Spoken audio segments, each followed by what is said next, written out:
इंदौर की राजा हत्याकांड ने पूरे देश को हिलाकर रख दिया है। सोनम रघुवंशी को हत्या का मास्टरमाइंड बताया जा रहा है। दोनों परिवार सदमे में है। बुधवार को गाजीपुर से इंदौर लौटने के बाद सोनम रघुवंशी का भाई गोविंद राजा के केट रोड स्थित राजा के घर राजा के परिवार से मिलने पहुंचता है। घर पहुंचते ही सोनम का भाई गोविंद राजा की मां के पैर छुए और गले लगकर फूट फूट कर रोने लग जाता है। राजा रघुवंशी के घर पर सोनम रघुवंशी की भाई गोविंद ने कहा कि राज कुशवाहा हमेशा सोनम को दीदी दीदी कहकर बुलाता था। पिछले 3 सालों से सोनम राज कुशवाहा को राखी बांधती आ रही है। वहीं आगे गोविंद ने कहा कि अगर सोनम गुनहगार है तो मैं खुद उसे सजा दिलाऊंगी। उसे सोनम की हरकत पर रोते रोते माफी मांगी। राजा की मां भी रो रही थी। उसने रोते हुए कहा कि आखिरी दम तक ऐसा नहीं हुआ है कि वो ऐसा करेगी। वो इतना बड़ा कदम उठा लेगी, उसके मन में कुछ था तो बता देती भैया।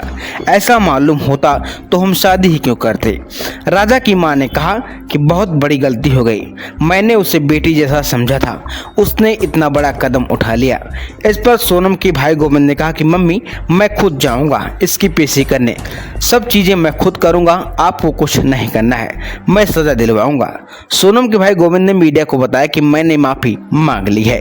इस परिवार ने एक बेटे को खोया है। आज से इस परिवार की सारी जिम्मेदारी मैं लेता हूँ। सोनम दोषी है तो फांसी पर चढ़ाया जाए। सोनम रघुवंशी की भाई गोविंद ने कहा कि सोनम ने खुद को दोषी नहीं माना है, उससे कोई संपर्क नहीं हुआ है, हमने उससे संबंध सभी तोड़ लिए हैं। हम राजा रघुवंशी की ओर से लड़ेंगे। सोनम के भाई ने मीडिया से बात की। उसने इस दौरान कहा कि सोनम और राज के अफेयर की बातें झूठ है।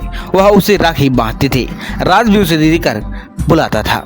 प्यारे दर्शकों, इस वीडियो पर आपकी क्या राय है कमेंट कर जरूर बताएं। और हाँ दोस्तों, आप हमारे चैनल पर नए हैं तो हमारे चैनल को लाइक शेयर सब्सक्राइब जरूर करें। आगे देखिए वीडियो में क्या कुछ हो रहा है।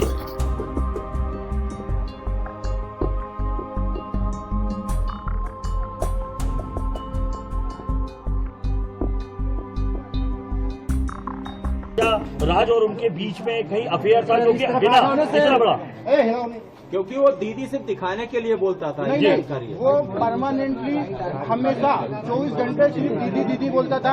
ये कि उसके राज की जो घर वाले हैं, उसकी बहन माँ वगैरह, वो भी यही बयान दे रहे हैं शायद मीडिया में। तो दीदी ही बोलता था। और दूसरा, राखी बांधते थे ये 3 साल से, और मेरे खुद घर में हम दोनों साथ में बैठ के राखी बंधवाई। तो क्यों मारा राजा को? कौन मुझे उसका आइडिया नहीं है। गाजीपुर वो पहुंची, गाजीपुर में पहुंचने के बाद उसने सबसे पहला कॉल आपको किया। उस कॉल में उसने क्या बताया, क्योंकि लगातार इतने दिनों तक वो गायब थी। पहला कॉल आपको गया, गाजीपुर से क्या बातचीत की, क्या उसने अपराध कबूला था तब? नहीं, उस समय वो सिर्फ रो रही थी, फूट फूट के रो रही थी। क्या भैया मैं यहाँ पे हूँ और ढाबे पे हूँ। मैंने वो ढाबे वाले से बात करी, उससे बात नहीं करी। मैंने ढाबे वाले से बात करी कि भैया इस केस को तुम सिर्फ सोनम रघुवंशी गूगल पे लिखोगे, पूरा केस खुल जाएगा, आप सिर्फ इसको नजदीकी थाने में भिजवा दो। उसने बोला मैं अकेला हूँ। तो मैंने सब चीजें अरेंज करके 2-4 थाने में फोन लगाया और मैंने पुलिस को वहाँ भेज के उनको अरेस्ट करवाया।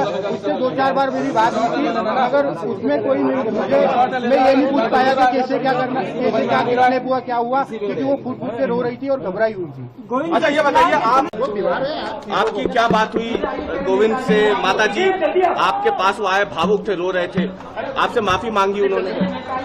गोविंद भैया से मैंने पूछा कि तुम सोनम से मिले थे कि नहीं मिले थे, पहले तो मेरे को ये बताओ।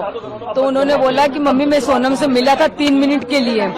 तो मैंने बोला कि उसको मारा क्यों नहीं तुमने? तो बोले मारने का मौका ही नहीं दिया, पुलिस और मीडिया इतनी सारी थी वहाँ पर। क्या बात हुई आपकी? माता जी बोला कि सोनम को फांसी दिलवाई जाए, गोविंद भैया नहीं बोल के गए। आप गोविंद को माफ कर रहे हैं? आपको लगता है वो राजा के लिए दुखी थे, वो जी राजा के लिए दुखी थे, सोनम के लिए दुखी नहीं है। वो गोविंद की कोई गलती माता जी आपको? गोविंद की कोई गलती